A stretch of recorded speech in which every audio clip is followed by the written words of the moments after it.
Good morning students, कैसे हो आप लोग। चलिए आज का वीकली टॉक स्टार्ट करते हैं। इसमें कुछ पॉइंट्स हैं जिसके बारे में मैं डिस्कशन करना चाहूँगी। सबसे पहला पॉइंट जो आज मैं डिस्कस करूँगी, जो मैं आपसे पूछना चाहूँगी कि आप सब लोगों की तबीयत कैसी है। स्टूडेंट्स, औरंगाबाद में कोरोना के सारी इन्फेक्शन के केसेस इतने बढ़ गए हैं, so it's a humble request on behalf of SSA कि please take care of yourself, take care of your parents, take care of your family. जितने प्रिकॉशंस गवर्नमेंट ने बताए हैं और जितना आप सोशल डिस्टेंसिंग कर सकते हैं उतना ज़्यादा करिए। जितना बाहर जाना अवॉइड कर सकते हैं उतना ज़्यादा अवॉइड करिए। Second thing that I want to mention about the first point is, जो भी बैंकर्स एसएसए के अलमनाई इस कंडीशन में जॉब कर रहे हैं and they are working, I am really really proud of you. No doubt पूरा वर्ल्ड, पूरी दुनिया डॉक्टर्स की, नर्सेस की, जो फ्रंट वर्कर्स हैं, पुलिसमैन की, उनके अप्रिसिएशन में है, उनको ग्रैटिट्यूड भेज रहे हैं। But my personal I would say support is to all the bankers also who are working and who are really working as frontline workers here right now. So hats off to you. You are actually the real avengers that you're working, but please take care of yourself. जब भी आप अपने branch में जाएं तो थोड़ा precautions लें, hand sanitise करें, जितना हो सकता है ग्लव्स का यूज़ करें, मास्क का यूज़ करें, सोशल डिस्टेंसिंग मेंटेन रखो। तो सबसे पहले students, since with the rising number of cases, I would personally suggest all of you to take care of yourself, your family, your parents, okay, first. So this was the first point that I want to convey. Second आते हैं English की study पे। Now listen students, change बहुत बड़ा तभी आता है जब छोटी छोटी चीज़ें कंसिस्टेंटली और कंटिन्यूसली की जाती हैं।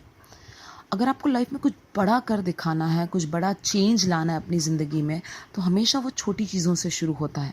छोटी छोटी चीज़ों को कंसिस्टेंटली और कंटिन्यूसली करने से वो आपको बड़ा चेंज दिखेगा। ये मैं क्यों कह रही हूँ?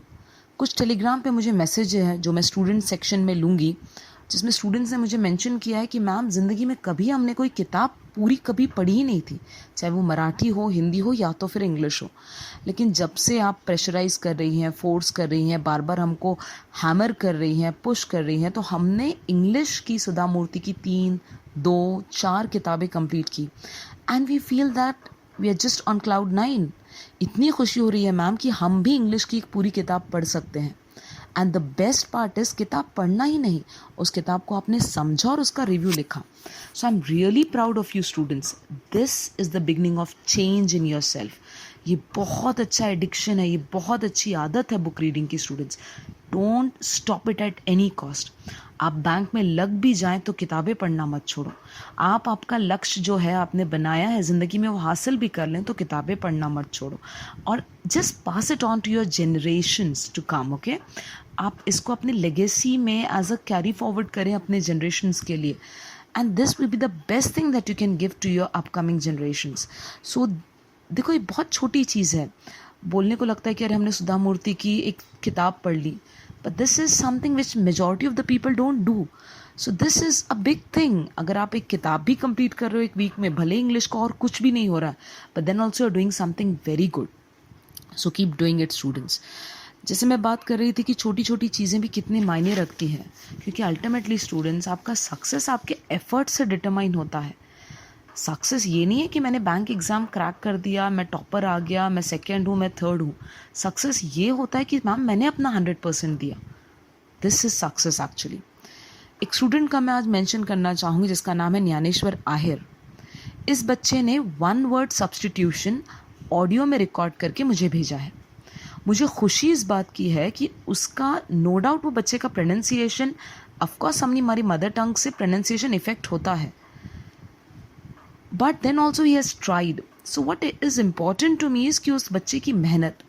सेकेंड, अभिषेक का मैं मेंशन करूँगी कि अभिषेक भी कुछ ना कुछ मुझे भेजता है कि ma'am look I have done this, look I have done that, and the best part is they are doing it and they want to share it with other students, ताकि कहीं ना कहीं दूसरों को भी वो चीज़ बेनिफिट करे। So I really appreciate the efforts of these 2 students. और इनका डेटा, अभिषेक का तो मैंने अपलोड किया ही है, आज मैं ज्ञानेश्वर का भी ऑडियो अपलोड करूंगी जो आपको बताएगा कि कैसे बच्चे अपने अपने एफर्ट्स डाल रहे हैं टू प्रूव कि नहीं, they are working, they are moving, they are crawling, but don't stand still. जहाँ थे वहाँ मत रुको, कुछ ना कुछ चालू रखो इन द वे कि मैम मैं आज वोकैबुलरी कर ली, मैंने आज किताब ही रीड कर ली, मैंने न्यूज़पेपर ही कर लिया, मैंने आज आरसी ही सॉल्व कर लिया, बट वे यू वर कि आज कुछ नहीं पढ़ाई की, ये सेंटेंस मुझे नहीं चाहिए. Somewhere down the line you just need to keep moving. I know it's all negativity around, I know it's all darkness around, but इसमें भी you need to keep on moving one step at a time, but you need to keep on going forward. Okay, what's new this week students? इस week हम celebrate करेंगे, जैसे start किया था हमने सबसे पहले कौन सा week? Parajumble week. Second we did which week? Fillers week. Next we did which week? Grammar week या spot the error week. Next we did was cloze test week. और अब ये 5th वीक का जो हम सेलिब्रेशन करने जा रहे हैं, this week will be all about new pattern questions. तो मेरी स्पेशल रिक्वेस्ट, हम्बल रिक्वेस्ट है आप सबसे कि आप टेलीग्राम चैनल पे जो डाउट क्लियरिंग या इंग्लिश लर्नर्स क्लब, हमने इसको नाम दिया है इंग्लिश क्लब का, तो आप इस क्लब में, इस टेलीग्राम चैनल पे अपने आप को जल्द से जल्द रजिस्टर करें. It's completely free. इसमें सारे नए पैटर्न के क्वेश्चंस इस वीक में लिए जाएंगे, starting with match the following, miss spelled inappropriate word and many new questions जो आपने शायद कभी देखे भी नहीं होंगे. तो आज हम डिस्कस करते हैं स्टूडेंट्स की न्यू पैटर्न क्वेश्चंस को कैसे सॉल्व किया जाता है. सबसे पहले new pattern as such English में कुछ होता ही नहीं है कॉन्सेप्ट. वाई? क्योंकि सिर्फ रूल्स बदले हैं गेम खेलने के, बेसिक फंडामेंटल्स तो वही है गेम के. मतलब जिसकी रीडिंग अच्छी उसका न्यू पैटर्न का स्कोर अच्छा, जिसकी वोकैबुलरी अच्छी उसका न्यू पैटर्न का स्कोर अच्छा, और जिसका ग्रामर अच्छा उसका न्यू पैटर्न का स्कोर अच्छा. तो बेसिकली इंग्लिश के जो ओल्ड पैटर्न के फंडामेंटल्स थे, reading with understanding, vocabulary and grammar, वही बेसिक फंडामेंटल्स न्यू पैटर्न पे अप्लाई होते हैं. तो फिर न्यू पैटर्न और ओल्ड पैटर्न में डिफरेंस क्या है? न्यू पैटर्न और ओल्ड पैटर्न में सिर्फ डिफरेंस होता है डायरेक्शंस का. वही बच्चे बौखला जाते हैं. डायरेक्शंस, न्यू पैटर्न क्वेश्चन अगर एग्जाम में आए, अगर कोई भी क्वेश्चन एग्जाम में आए, तो मेरी हम्बल रिक्वेस्ट है स्टूडेंट्स की डायरेक्शंस आप 2 बार पढ़ें. डायरेक्शंस आप इतनी गड़बड़ में पढ़ते हो कि आप प्रॉपर्ली देखते ही नहीं. I still remember in the year 2018, if I am not mistaken, 2018 में क्लोज टेस्ट आया था और उस क्लोज टेस्ट के डायरेक्शंस थे fill the blank with the most inappropriate word. Cloze test इतना ईजी था और उसके ऑप्शंस भी बहुत ईजी थे, लेकिन 90% ऑफ बच्चों ने उसमें मार्क करके आया अप्रोप्रिएट वर्ड. उनको समझा ही नहीं कि इनएप्रोप्रिएट वर्ड दिया था डायरेक्शंस में. तो जब भी बात हम न्यू पैटर्न की करते हैं स्टूडेंट्स, तो इसमें डायरेक्शंस बहुत इंपॉर्टेंट होते हैं. स्पेशली एग्जाम के प्रेशर में, टाइम के प्रेशर में आप डायरेक्शंस को पढ़ते हो बार बार लेकिन समझता ही नहीं है और कहते हो मैम क्वेश्चन ही नहीं समझा. कभी भी याद रखना, new pattern questions are the most easiest questions in the exam, but the problem is students, हम लोग डायरेक्शंस ही ध्यान से पढ़ते नहीं हैं. गड़बड़ इतनी होती है और डायरेक्शंस ही नहीं समझते हैं. और I would say willingly the examiner क्या करता है कि डायरेक्शंस को इतने लेंदी कर देता है क्योंकि उसको पता है कि कहीं ना कहीं आपको अटकाना है, कहीं ना कहीं आपको कंफ्यूज करना है. तो बेसिकली वो आपको इतना ज़्यादा अटका के रख देता है डायरेक्शंस में कि आप उन क्वेश्चंस को देखते ही नहीं हो. सो इस वीक हम सेलिब्रेट करेंगे new pattern questions. Telegram channel पे आपको पूरे वीक में कई नए पैटर्न के क्वेश्चंस मिलेंगे जो आपको सॉल्व करने हैं, और जिसको आप जितना ज़्यादा सॉल्व करोगे आपका न्यू पैटर्न का डर निकलता जाएगा. सो न्यू पैटर्न क्वेश्चंस को सॉल्व करने की ट्रिक ये है स्टूडेंट्स कि that you need to focus on the directions. You need to read the directions again and again, understand the directions first and then only attempt the questions. I've used the word most easiest. Actually students, ये slang language है, 2 superlative degree कभी साथ में नहीं आते. So it can be the easiest or it can be the most easy, but it cannot be the most easiest. Okay? चलिए, so this is on the auto correction mode right now. Let's go move ahead students के messages पे मैं थोड़ी बात करना चाहूँगी. कुछ बच्चों के मैसेजेस आए हैं. तो जैसे मैंने बताया, ज्ञानेश्वर का मैसेज और अभिषेक का message, I really appreciate this thing students. अगर आपके पास कुछ भी ऐसा नॉलेज है जो आपको लगता है कि नहीं मुझे शेयर करना है अपने फ्रेंड्स के साथ, तो kindly send it to me, kindly send it to Shubham sir. इसमें हम लोग को आपके भी एफर्ट समझ में आते हैं और this knowledge can be spread to other students also, even they can benefit from this. Okay, so let's go with the student message section. तो पहला मैसेज है विजय का। He is a student from Pune and Vijay ने मुझे 2 किताबों के reviews भेजे हैं, if I am not mistaken. तो विजय ने जिस तरीके से रिव्यू लिखा है या बहुत सारे बच्चों के रिव्यूज़ आए हैं, स्टूडेंट्स एक्चुअली मुझे थोड़ा सा इसमें मुश्किल जाएगी, दिक्कत आपको एरर्स बताना, क्योंकि आपके रिव्यूज़ में नो डाउट ग्रामेटिकल एरर्स हैं, किसी में स्पेलिंग एरर्स हैं, किसी में सेंटेंस की फ्रेमिंग की एरर है, आपके रिव्यूज़ में गलतियाँ हैं। But what is more important and what I'm looking forward, कि जिस चीज़ के लिए मैं देख रही हूँ कि किताब पढ़ना आपको जिस वजह से मैं सजेस्ट कर रही हूँ, इट इज़ नॉट कि तुम्हारी ग्रामर सुधरे, स्पेलिंग सुधरे, इट्स ऑल अबाउट तुम्हारी अंडरस्टैंडिंग बढ़े, रीडिंग अंडरस्टैंडिंग बढ़े, तुमको रीडिंग की आदत हो, तुमको स्पीड आए। तो नो डाउट आपके रिव्यूज़ में ग्रामेटिकल स्पेलिंग एरर्स हैं, बट फिर भी I am motivating and encouraging you to read, because practice will only reduce the number of errors that you make in the writing part. The more you practice, the more you read and write, the number of errors will start reducing automatically. तो ma'am गलतियाँ कहाँ हैं? कुछ बच्चों को मैं गलतियाँ mention कर रही हूँ जहाँ बहुत मेजर एरर्स हैं, कि किस बच्चे ने what have I learn from the book mention ही नहीं किया, किसी बच्चे ने नरेशन स्टाइल ऑथर का कुछ प्रॉपर्ली बताया नहीं, किसी ने स्टोरी काफ़ी लेंदी कर दी है, तो उन बच्चों को मैं डेफिनेटली रिप्लाई दे रही हूँ। बट कुछ बच्चों को मैं रिप्लाई नहीं दे रही हूँ क्योंकि एज सच उनका पैटर्न और फॉर्मेट जो है रिव्यू का वो बिल्कुल बराबर है। ग्रामर और स्पेलिंग एरर्स को I can not specifically pinpoint every review, but there are errors. So if you want to reduce the number of errors you have to practice it more. Keep reading Vijay, 1 book 1 week, target कम से कम आपका इतना होना चाहिए, 1 book 1 week। Nilesh ने मुझे message किया था कि मैम फ्री बुक्स के लिए हम कौन सा PDF, कौन सा वेबसाइट रेफ़र करें। तो स्टूडेंट्स, आज मैं अपने वीकली टॉक के साथ कुछ बुक्स अपलोड कर रही हूँ झुम्पा लहरी के। आपको क्या करना है कि उस बुक्स जो अपलोड किए हैं उसके नीचे एक वेबसाइट दे रही हूँ मैं, उस वेबसाइट पे अगर आप क्लिक करेंगे, ऑथर का नाम डालेंगे, तो आप फ्री PDF डाउनलोड कर सकते हैं। So Nilesh, I hope I have cleared your doubt. Next is Prajakta. Prajakta का मैं मैसेज पढ़ के सुनाना चाहूँगी because I feel that's important. Ma'am, I read newspaper on daily basis and solve quizzes on Adda 24। What else I can do for improvement? Students, एक चीज़ मैं आपको बता दूं कि reading newspaper is something very good, but क्योंकि आजकल newspaper में एक ही न्यूज़ आ रही है majority of the times regarding the virus and the infection, तो तुम्हारी वोकेबलरी भी बहुत लिमिटेड हो गई है because it's all about now science. So I would humbly request you कि तुम एक किताब पढ़ो और आप कोई भी जो ब्लॉग्स के मैंने आपको चैनल्स फॉरवर्ड किए थे उन ब्लॉग्स को आप रेफ़र करें साथ, ताकि आप वैरायटी पढ़ो। वैरायटी पढ़ने से वोकेबलरी आपकी बढ़ती है, आपकी वैरायटी वोकेबलरी में भी आती है। So that is my request that you please read books, you start reading different kinds of material so that तुम्हारी वोकेबलरी में वैरायटी आए।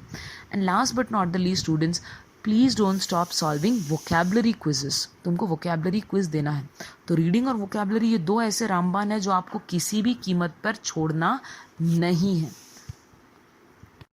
Okay, next I want to speak about Shubham. He is from the morning batch. मुझे शुभम का एक बात बहुत अच्छा ये लगा है कि शुभम ने कंटिन्यूस मुझे रिव्यूज़ भेजे हैं।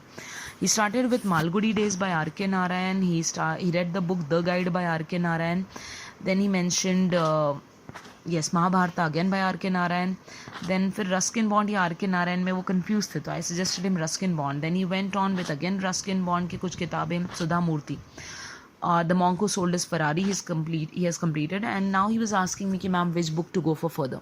तो स्टूडेंट्स, मैं आपको बता दूं कि ऑथर को स्टेप वाइज आपको कैसे जाना है। जो न्यू रीडर्स हैं, जिन्होंने अभी तक कोई किताब पढ़ी नहीं है, उनके लिए specifically you should start with Sudha Murthy because she really writes simple, she really writes good, and she's one of the good authors। तो मैं कहूँगी कि आप author का sequence will go with is the first is Sudha Murthy as I told, next you can refer Ruskin Bond, you can refer R.K. Narayan, आप दोनों में से किसी एक को रेफ़र कर सकते हैं।